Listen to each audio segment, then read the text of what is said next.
And now we're going to go ahead and do an investigation 2. In investigation 2, what we're going to do is we're going to combine forces together. So the first thing we're going to do is we're going to do a qualitative look. Let's take a look at activity 2-1. And it says, observe what happens when you hook a spring scale to one end of a cart and extend it in a horizontal direction so that the force is equal to 1 Newton in magnitude.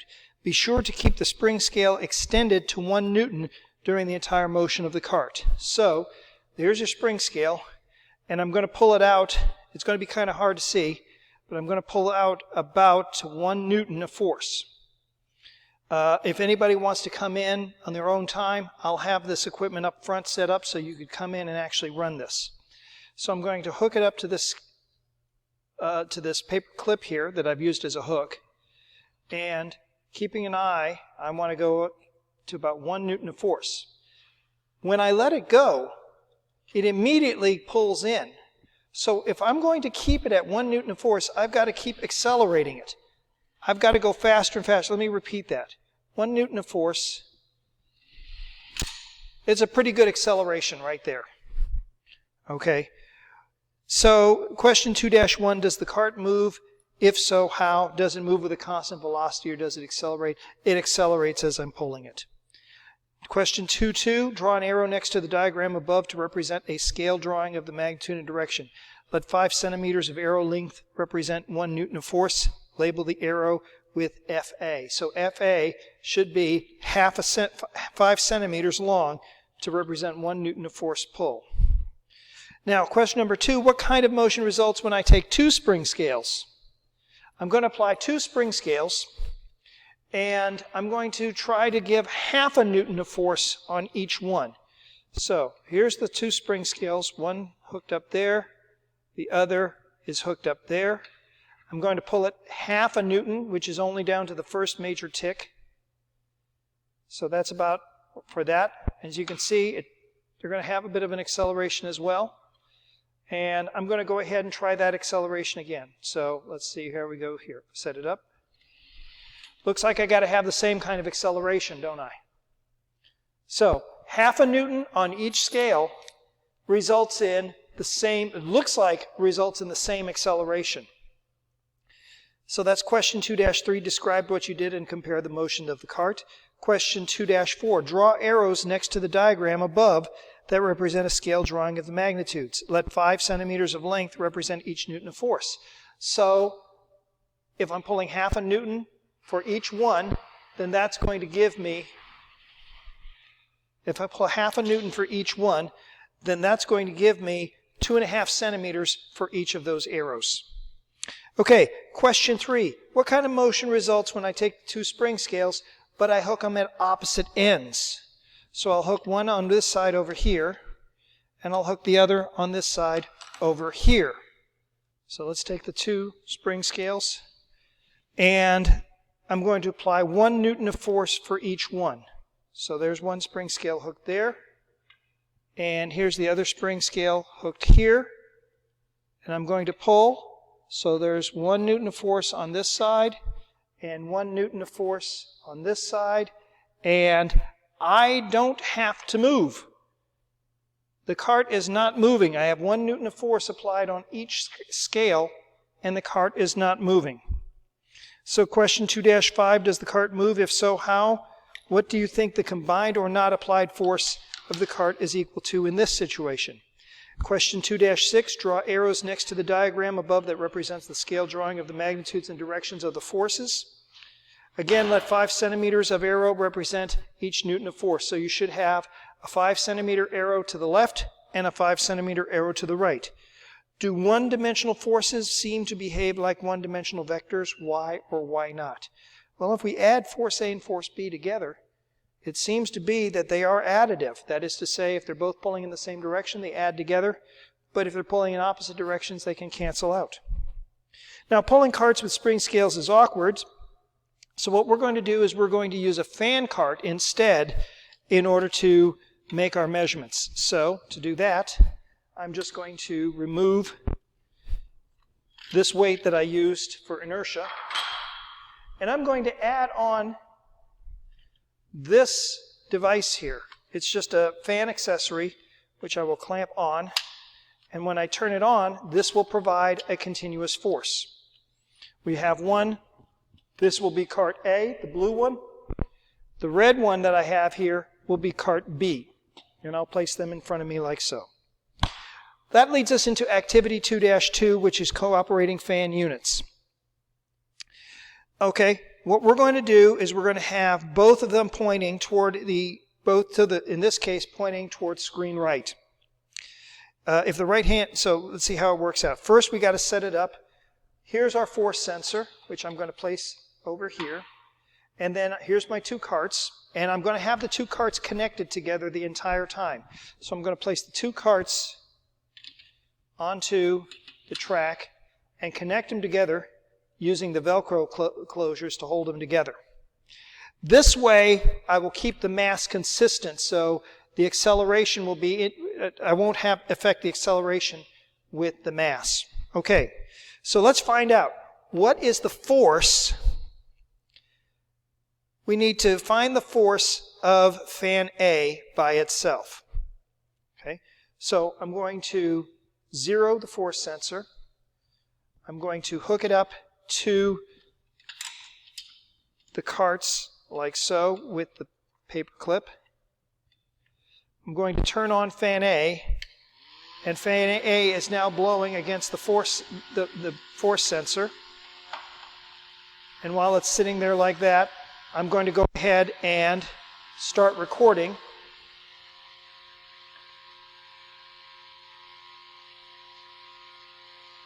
Okay. And we do have a technical issue here. It's not a bad one. Let me turn off the fan here. The technical issue is I haven't cleared all the recording conditions of the previous problem. So we're just going to turn off the recording conditions. And now we can go ahead and do this. So we zero the force sensor with no force on it. Turn on fan A. Go ahead and hit record. And we'll hit stop. And we can see that from our reading here, the mean is 0.09. So let me go ahead and jot that down. I'll jot that down right here. Fan A has a force of 0.09 newtons. Okay. Next, what about the force from fan B? I'm going to go ahead and turn that on. Okay. Actually, let's not do that. What I'm going to do is I'm going to take the force sensor off here, and I'm going to turn this around.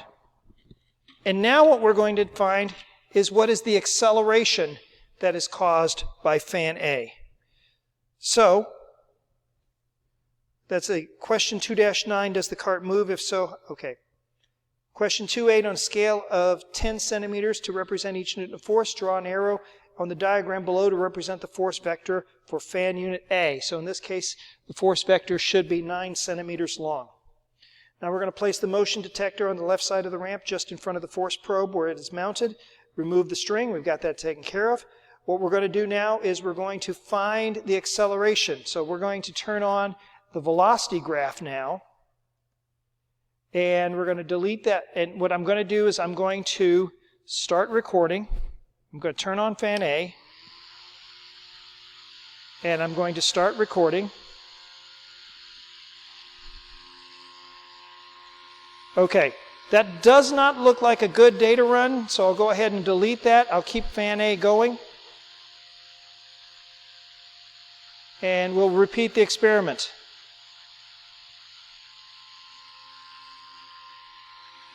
Okay, we have a little bit of a technical issue. Let me reset one more time.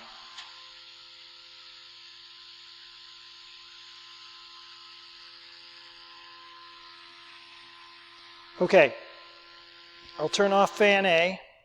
Let's take a look. This region right here is where the fan was moving with a constant acceleration. So what I'm going to do is I'm going to turn off the mean, turn on the highlighter. We'll highlight where the fan was moving at a constant acceleration. This area right here. We'll turn on the best fit line, and we see that the slope of the line is 0.077. So the acceleration is 0.077.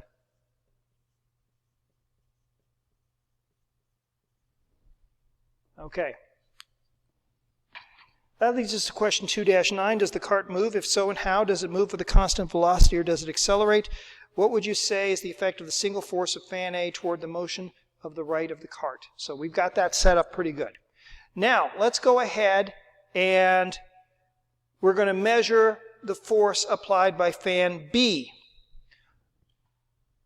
So I'm going to reset, turn off the best fit line, reset to look at force, at applied force, zero the sensor, hook it up here. We'll turn on fan B. There we go. Turn on fan B. And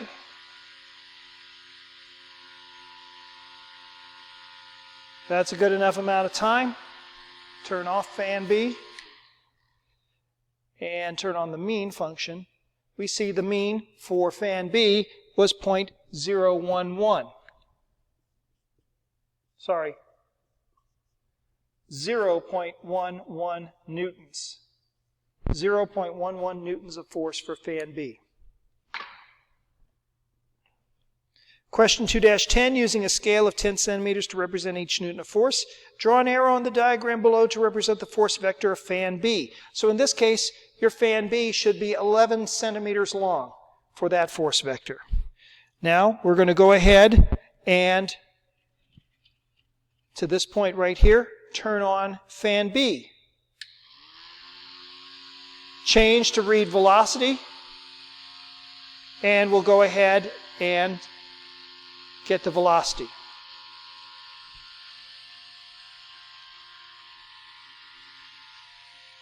Okay. Let's scroll on over, turn off the mean, and see what the acceleration is. So we will highlight the time where the fans were accelerating, and we see that it has an acceleration of 0.053. Now that sounds a little counterintuitive, doesn't it? 0.053. So let us try this again. This time I'm going to start it out here, turn on fan B, start recording. Okay. All right, so what I've got here is I've got a slope of 0.06. So that's consistent. We do have a consistent velocity acceleration, 0.060 meters per second squared. But something doesn't quite sound right here, because we would expect to see, with a bigger force, we should expect to see a bigger acceleration. So let's redo the force. Easy enough to do. I'll zero the force sensor again, reset to view force, or excuse me, rather applied force. And let's turn off the best fit line, hook it back up. This time I think I will hold it in place myself, like so. So zero the force sensor, and now let's start at fan B and start recording.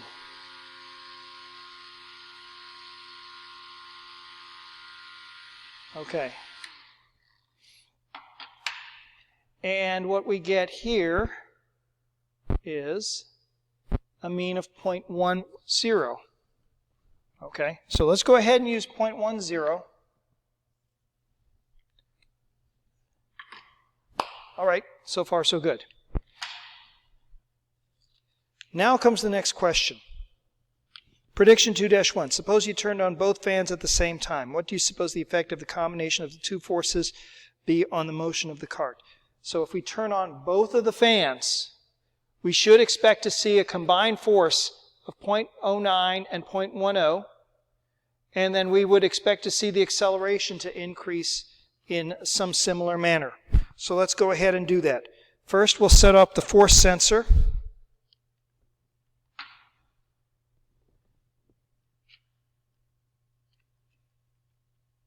Okay, turn on fan A, turn on fan B, start recording.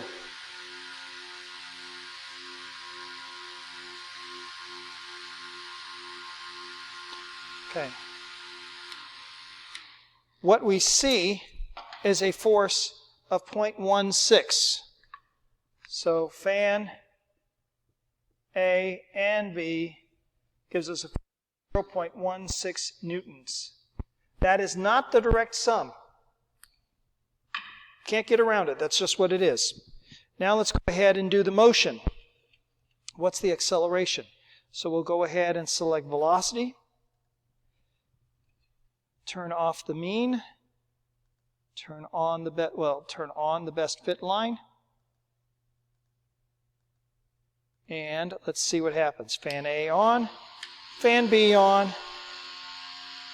Start recording. We have an acceleration, it looks like, of 0.13. The acceleration is 0.13 meters per second squared. Well, that actually makes sense because this is 0.8, this is 0.08, this is 0.06. So together, we should see something around 0.14. Okay? So that actually does make sense. Why the force sensors are reading the way they are? Could be stray voltage. Another possibility is because this fan is blowing on this fan, which is causing some motion change. The end result is this. Use the force probe to measure the force of both fans turned on. Find the average force. We see that the scale, we go ahead and draw it. What we see is, as I add the two forces together, I'm going to get a bigger overall force. Force A causes this acceleration. Force B causes this acceleration. But A and B together, they do add together to give us the acceleration that we want. Okay. So far, so good. So how do they compare? It looks like that the acceleration is proportional. The acceleration does look like it is proportional to the combined force. We would have to set up an equation to see how that would work out. In this investigation, you've examined the effects of combining the force by using fan units, looking at the motion of the cart with either of fan units pushing alone, with both pushing together at the same direction. Okay? So what we see then is that the net force, when we add the two forces together, we get a bigger acceleration. So in the first case, if we have a bigger single force, we get a bigger acceleration. In the second case now, if we have two forces pushing in the same direction, we get a similar acceleration. That leads us into investigation 3, motion at a constant velocity. Here's what we're going to do. What if we reversed one of the fans? If we reverse the fans, they'll be blowing in opposite directions. So I'm going to take fan A here, and I'm going to reverse its direction so that it is blowing in the opposite direction. So there's fan A. It is now blowing in the opposite direction. Fan A, fan B have just about the same amount of force. Which means, what should these two forces be when they add together? Prediction 3-2. Or prediction 3-1. Suppose the fan units are blowing with the same magnitude force. What will the combined force be acting on the cart? What do you predict the acceleration of the cart to be? Given your prediction for the acceleration, how do you predict the velocity to change? Prediction 3-2. The cart is moving with the velocity shown in the velocity time graph on page 99. Sketch on the axes the graph of the cart moving after the cart begins moving. Okay, so what should it look like? What should the acceleration look like? What should the force look like? Describe in words the acceleration of the cart and the combined force needed to keep it moving at a constant velocity. Prediction 3.3, draw arrows above the carts shown in the following diagrams representing the magnitude and direction of the combined force you think is needed on the cart at time 0, 1 second, etc. So, if we have a constant velocity, what acceleration should it be? And what force should we apply in order to keep that velocity? Okay, now we're going to test the prediction. I'm going to go ahead and change the graph so that the graph is now showing velocity and acceleration. I am going to turn on a recording condition so that the cart will start it will start recording when it passes 0.15, and it will stop recording when the cart passes, let's just call it 0.9. Okay. So this way, I will give it a push and we'll see what happens. Okay. Turn on the fans. What we're going to do is on page 6, I'll give it a push. Oops, sorry. Let's try it again. Start recording. Okay. Give it a push. It did not pick up anything. So we're going to try it one more time.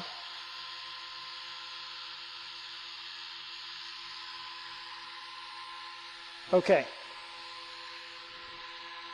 We got another technical issue going on here. Let me take a quick look at the recording conditions again. The start condition is measurement position. Oh, that's why. Because I put in 15 meters, not 15 centimeters. There we go. All right, let's try it one more time. Turn on the fans. Start recording.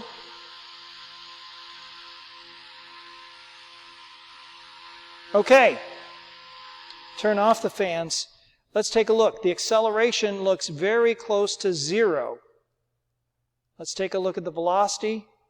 You can see the best fit line was at 0.03. So there's a little bit of a downward acceleration. Which one is bigger?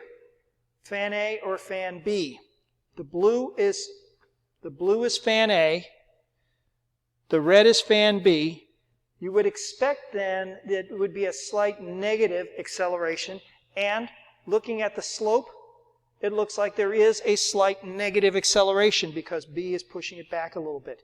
So what we would need is a little bit more speed in fan A to counter that.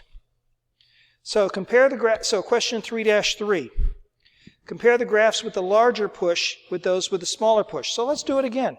But this time I'm going to give it a bigger push.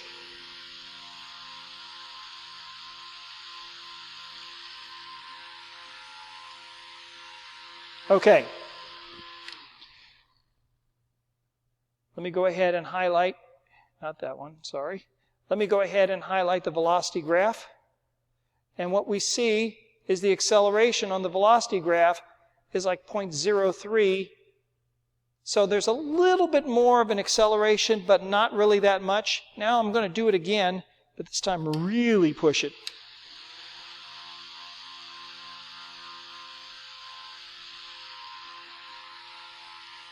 Okay, so there's that. And let's push it harder.